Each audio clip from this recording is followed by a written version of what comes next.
Welcome back to my channel. It's Emma. Nice Emma has left the room. She's left the building. And mean Emma is here. So you've clicked on my worst books of 2021 video, not worst books that came out in 2021, although some of these did, but worst books that I personally read in 2021. As always and forever, these opinions are mine. That's right. Whose are they? Mine. They are mine. Okay, so I have a list of 10 books. Oh, I have to get the list. Like I was saying, I have ordered from best worst to worst, and we're gonna go through them and just have a good old talk. Honestly, this is just really fun for me. I love going through this, love seeing how my reading taste and also how the caliber of books I'm reading has been changed, because compared to last year, I don't have this video from last year because all of my footage got deleted. But the badness of this batch of books is significantly less bad than last year's batch, which is amazing. I also think that a lot of these are not objectively bad books, like a lot of the ones that I read last year that would have made it to this list. It's just that my personal feelings towards them tended towards I really did not like this book for this reason and this reason, rather than them just being a book that most people would not enjoy because they're just bad books, whereas these books I think just didn't speak to a part of my soul, and hence they're on this list. So let's just get into it. I hope you can find some recommendations, even though I didn't like these books, because you might like them for the same reasons that I didn't. So let's get into it. I'm gonna spill some tea, and hopefully not that resides in this cup. It's too hot. It's too hot. This first book I want to preface by saying that this is an immensely important book. Like, this book did a world of good. It was an amazing study, an amazing analysis of the issues that it presented to the reader, and I am very shocked actually that this book is on this list, because it is Resurrection by Leo Tolstoy. Fancy that. One of his works is also on my best books of the year, so apparently we have a love-hate relationship, buddy. Sorry. So this is the latest Tolstoy work that I read, and I was just honestly very, very surprised. I would have DNF'd this, I think, if we weren't reading it for the book club. Let me just tell you the shortest synopsis ever. There is this man, and he seduces this woman. She is kicked out of her basically occupation and way of life. She falls into prostitution, tragedy, and then she's convicted for a crime she didn't commit. He is on the jury, and he all of a sudden just feels so guilty in that moment, for that moment in his past. And he embarks on this journey to turn his life around, starting with turning her life around. Like I said, this book is just so important because it examines the injustice of the justice system in Russia at the time. I think this came out in 1899, and Tolstoy just absolutely lays it bare. Like, it is so real, so raw. The first over 100 pages of this book actually just details the legal trial and the legal proceedings of Maslova, the woman, what she has to go through, the absolute buffoonery that takes place in these law courts and in the laws themselves, and how everyone can basically get convicted for doing absolutely nothing.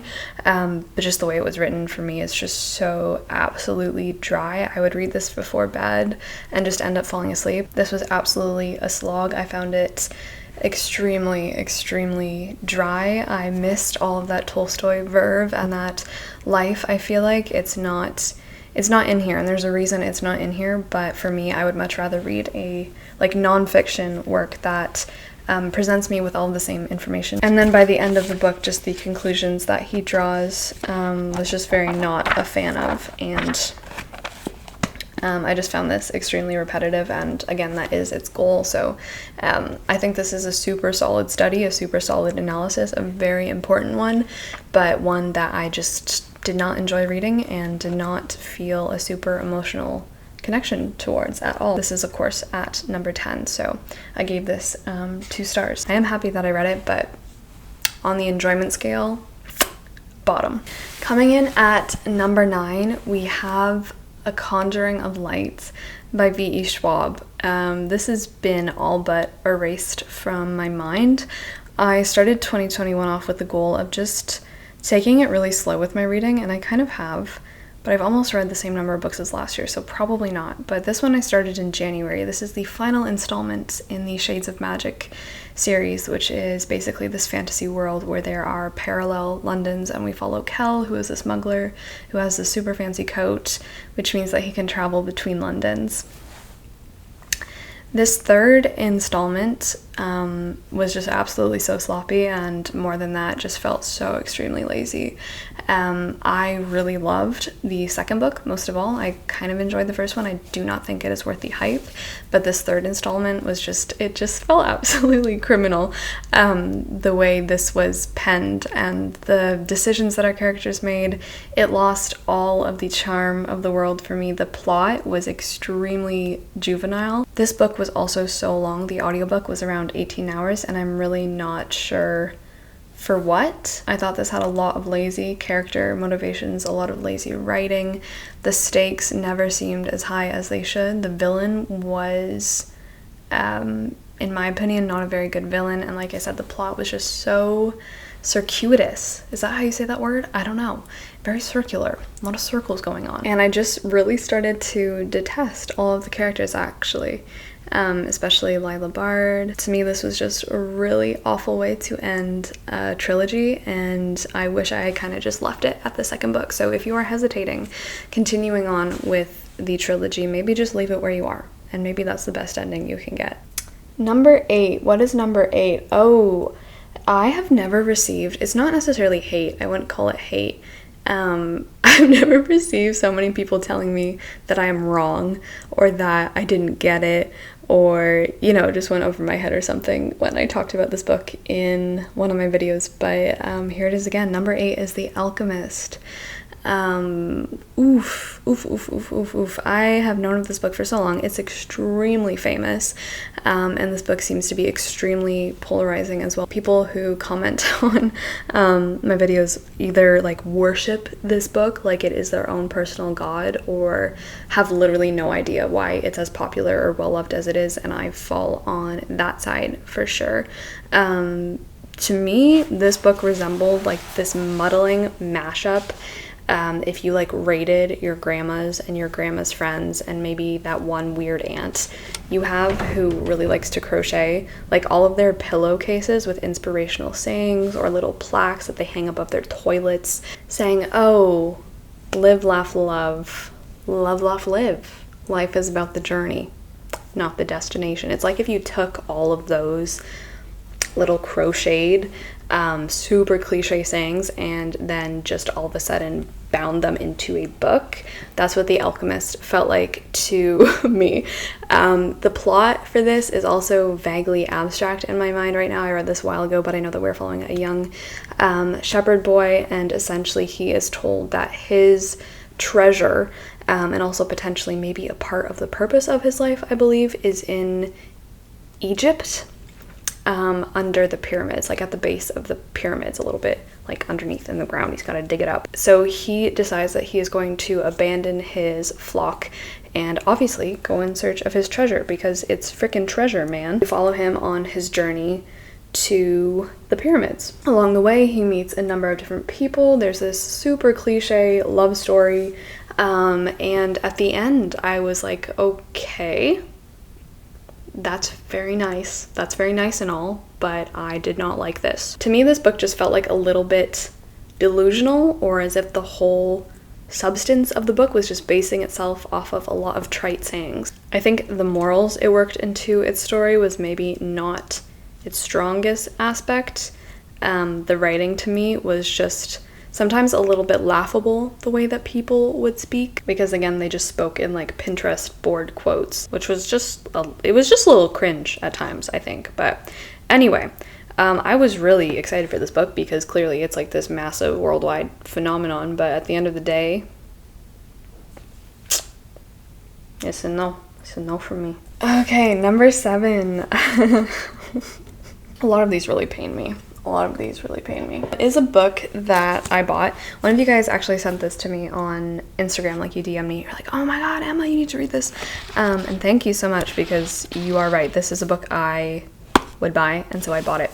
And that is Music of the Night by Angela J. Ford. As you might imagine from, honestly, the stunning cover, I really like the cover, so props off to whoever did this. This is a 2021 release, and as you may have guessed, this is a fantasy romance retelling of Phantom of the Opera. Okay, I am going to, off the bat, put aside the typos, the grammar, and the blatant, sometimes even, I think there was a misspelling of word in here, and I'm just going to try to ignore that. I'm going to try to ignore it. So just be aware that that exists, and that's definitely a part of the reason why this book is down here. But that's honestly not what bothered me the most out of this book. Is that this book was just rife with typos. Just everything else about it did. So in the music of the night, the way that she spins this little reworking of one of my favorite books of all time. I should also say, it's not just because The Phantom of the Opera is so dearly beloved to me that I detested this so much, because there's other Phantom retellings, like Phantom by Susan Kay, which is one of my favorite books of all time. So it's possible, because I love Phantom by Susan Kay. 5 stars, absolutely phenomenal. But this piece of work, we follow Aria, and essentially her father is, I think he dies, and then she is taken to be put in the care of her uncle, who lives in this whole other place, right? So he lives in a castle. He lives at Hightower Castle in the town of Hightower, where the other looming structure, kind of drawing a parallel to Hightower Castle that is in Hightower town, is Hightower, the actual Hightower itself. So there's that. The namings, it would take you zero effort to just type something else. It just felt like they were the placeholders. Like when she's drafting her book, it just felt like they were like the placeholders for what she actually meant to call these places, and then she just kind of forgot or was too lazy, and she was like, oh, send it in, it's fine. The love interest in the story is this man named Uriah, which was very confusing to read next to Aria and Uriah because they look almost exactly the same. But essentially he is what the people of Hightower Town believe to be this ghost that resides up in Hightower, because for some reason or another he's locked himself away, and at night all they hear is his beautiful ghostly singing. Aria herself dreams of being a singer, and when her very creepy uncle starts threatening her with stuff, she decides that she is going to run to Hightower Castle and talk to the spirit in there, who happens, of course, to be a man. This was trash that caught fire, and I couldn't look away. Oh, it was just so bad. One thing that I have to absolutely say is the absolute awkwardness of every single sentence in this book. Like, people do not talk like this. People should not write like this. It is just so unnatural, the way that so many of these sentences were formatted. The punctuation and the placement of the punctuation was so odd, so strange. Also, just use contractions. Just use them. Don't be like, oh, I did not hear the music.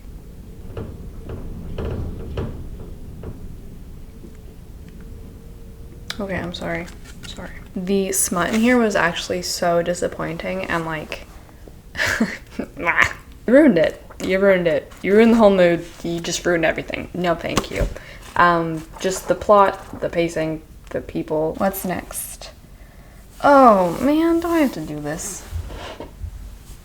This pains me deeply. Okay, number 6 on this list is Kingdom of the Wicked by Carrie Maniscalco. So, wow. This was another fantasy romance I was really interested in, because this year was my year of getting into romance, which was fun, but of course it meant that we got a few duds. So for me, this also did not work for a number of reasons. This was like a slightly more polished music of the night, in that I don't think it had any typos, and, the author spelled words correctly, but the plot, the pacing, the characters, the romance, everything just lacked life and vitality. Every time I see something bad about books, it's a very dark and stormy night, and something makes a lot of noise. Alright, I grabbed my glasses because my eyes got tired, but Kingdom of the Wicked, this is wickedly bad, dude. This is about a woman who finds out that her sister has been murdered, and so she is on the hunt to track down her sister's murderer, and in doing so, she may or may not be a witch. She is a witch, and so she summons one of the princes from hell, who represent the 7 deadly sins, who is Wrath. He is the crown prince of Wrath, I guess.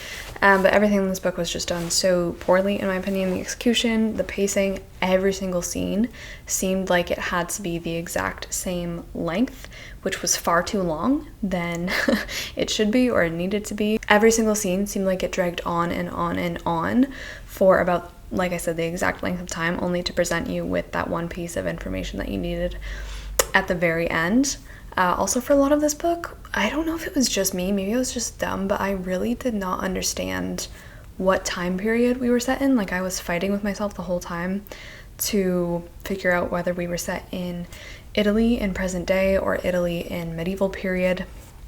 It ended up being set in the past, but I was just so confused. I thought the romance, what romance? I did not think there was any romance in this book. It just, no chemistry. Everything just felt so awkward and stilted. The main character felt like a pancake. She had a pancake for a personality. And it wasn't even a fluffy pancake, and there was no syrup, and I hated it. I just really did not like this. I've heard it gets better with the second book that recently came out, so let me know if I should continue, but severely disappointed. I did not think this was anything special at all. So that is Kingdom of the Wicked. Oh, every time I see these books, I'm just like, oh my god. Here we go. This one was even worse. The worst romance I read this year was The Honeymooners by Christina Lauren. Unforgivable, more like. This was awful. This actually made me nauseous. The main character was the main problem for me, but everything else around was just so lackluster. I felt like the effort was I felt like this book had a low budget, and that doesn't even make any sense. But that's what it felt like. This is about two people. It's an enemies to lovers arc. We are at our protagonist is this woman named Olive, who is just she needs to get slapped in the face with a bucket of cold water with peace and love in it, but she has diagnosed herself with chronic bad luck, which conveniently means that everything in her life, I'm getting really sassy, I need to just be a bit lighter about this, but which means that everything in her life that goes wrong, whether it's, from her own doing or things just randomly happening, she attributes to this chronic bad luck that follows her around. And so it just turns out that she's this really just privileged, gross adult who doesn't take responsibility for her own actions and who blames everything that goes wrong in her life and in her relationships on bad luck, which is just awful. What are you doing? Anyway, they're at her sister's wedding. Everyone at the wedding gets food poisoning from the seafood except for her and the best man, who is the groom's brother, Ethan. Her and Ethan are enemies because a long time ago, Ethan looked at her a little weird. She interpreted that as he hates her. Wow. Because they're the only ones feeling okay, they have to, or they choose to, I guess, go on vacation together. I don't even remember where it's to. I think it's like Maui. No, I don't know.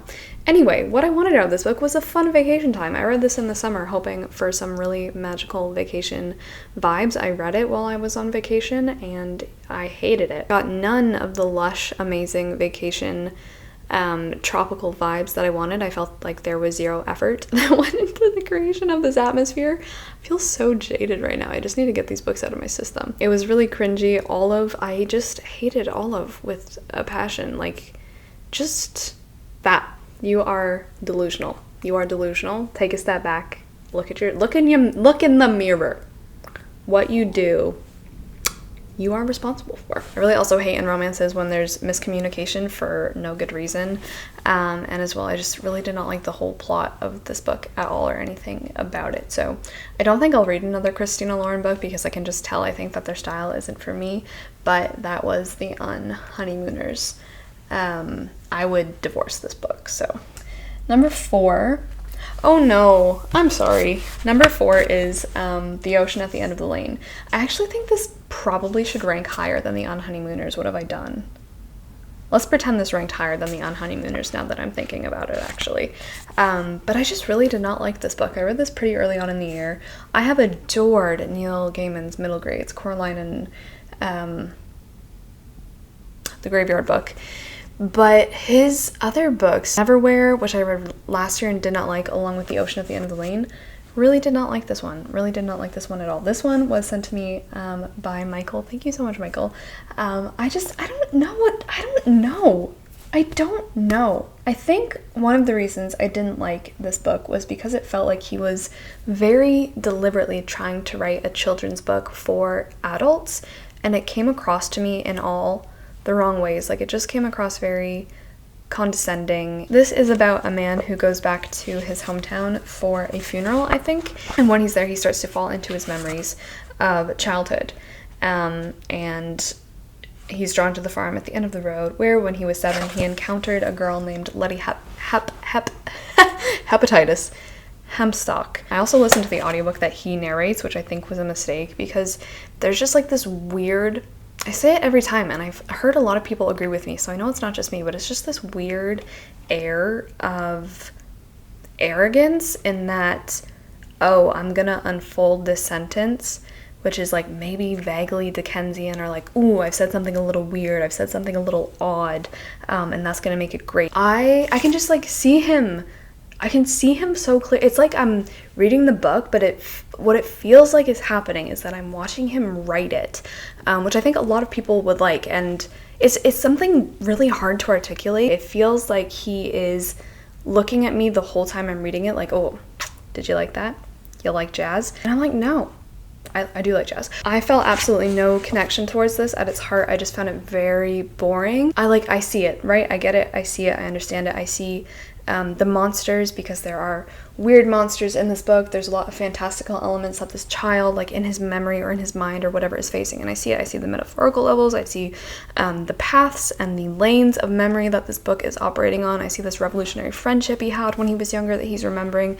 But for me, it just all feels so... It just feels like set dressing. It feels so fake. It feels like one of those fake apples or one of those fake croissants, those plastic croissants that you see on a tray that you want to eat because you're mistaking it for the real thing. And then you bite it and it's this like awful Play-Doh decompression in your mouth. And you're like, I have made an egregious mistake. I don't want this. And that's what it felt like to me. It felt like this lacked everything that every other book like this that I've read had. All right, number 3. Oh my gosh, we're at number 3. What is number 3? Ooh, number 3 is The Year of the Witching by Alexis Henderson. This was also another one that I really thought I was gonna love, but I didn't. It is about witches, and it is supposed to be extremely dark, and it was extremely dark, but again, I just don't think the execution was there. This book felt like I was floating in this space that I did not want to be in. This book felt just like the feelings that I got from reading this book. I felt very stale. I felt very dry. I felt very suffocated. The taste that I got from this was like eating aspirin or trying to drink cough syrup, or like you open a barn that's been closed for far too long and you all of a sudden like get so congested with this like awful hay smell. So let me just tell you a bit what those feelings actually relate to or pertain to. So this is a fantasy that is set in a Puritan town, and we follow our main character who has been exiled to the boundaries of the town along with I think other people. Her family is also there because the main town is very, very religious, of course. And there is always a threat of being labeled a witch. They also border on the dark woods where it is said that actual witches exist and are there, and they're told never to go in there. And eventually we follow our protagonist like learning about what lies in the forest. For me, I just did not like her style of writing. I also think this is a book that could work for so many people, so feel free to give it a shot. But to me, it was just very dry writing. There was nothing that caught my attention or made me want to keep reading. And as well, the witches element was just not up my alley. It just didn't do it for me at all, so that is The Year of the Witching. Number 2, oh my goodness, The Maidens. I think it's the one we can probably most agree upon, and also the one I need to talk about the least because I went on a pretty extensive rant about this in my wrap-up. Follow Mariana, who is she a person? I don't really know. I want to hesitate to call her a person. She gets a phone call from her niece Zoe, who is at Cambridge, telling her that her best friend is missing. It turns out that her best friend is actually dead. And so Mariana, who is a group therapist, decides to come down, comfort her niece, but what she actually ends up getting entangled in is solving the murder of the girl who's been murdered, along with other girls who are now dropping dead, as if she can do that. The believability factor of this book immediately it was not factored. There was no factor. I did not believe. The writing, everything about this, like all the good elements that you need to consider when you are an author portraying real life, because this is set in Cambridge in present day, was just not even there. I'm like, have you seen people? Have you talked to people? This could never happen, that could never happen. Maybe if this was like a fantasy or a middle grade, I could extend my disbelief, but not here at all. I thought this was a super sloppy mystery. I guessed who it was right off the bat almost, because the way that he decides to write and factor in like the suspicion and the suspicious levels of the characters in here was just so blatantly obvious. I just thought that, I'm just not even going to talk about it anymore. This was actually so bad. So that is The Maidens. If you want more of my thoughts on this, I talked about it in my September wrap-up. October wrap-up? Okay, and finally, my worst book of the year. This is another one that 100%, again, so many people love. I just really did not like it. On top of that, it took me forever to read. It put me in one of the worst moods. I also had to read this for a book club, so it was like I didn't want to DNF it, and then every time I had to pick it up, I would just like hate myself for the duration I had to listen to it. And so it created this like really awful relationship with the book that spanned over a long period of time. So that's principally why it's number one, and that is The Goldfinch by Donna Tartt. This book. We follow Theo Decker, whose mother dies in an explosion when he is around like 13, and from then he grows up, he has a very hard life, and he descends into a world of crime connected with art. This book is a book about art and the ways we connect to it. He also steals a painting that was in the specific gallery room he was in when the explosion went off, which is the Goldfinch, the painting right here. And he basically has this terrible secret with him his whole life because he doesn't give it back to the museum. This is so long, and there is so much hardship and so much nihilism and so much despair and so much substance abuse and so much repetition and depression and these cycles of endless despair that Theo goes through. And it's really hard to watch because he has chance and time again to redeem himself, to turn things around. He has the means, and I'm not even talking about returning the painting. I don't care. But it's just really hard to watch him go through these cycles. And of course, so much of it is motivated by his trauma that happened from a literal explosion that killed his mother and injured himself. But it's just so hard to read. Not only, it was harder to read for me actually because it was so boring, and not because of all the despair and misery actually. This book is really long, and so much of it is just detailing days in Theo's life. And it's really not very exciting at all. I just wanted to put this book down immediately after every single sentence, because I just did not care at all. This book does have, I think, a powerful message about art. If I could stop right now and like analyze this book and talk about just the art and like painting and visual art and the impact that art can have on a person, good, bad, traumatic, whatever, I think that's amazing. I think that's a really cool discussion.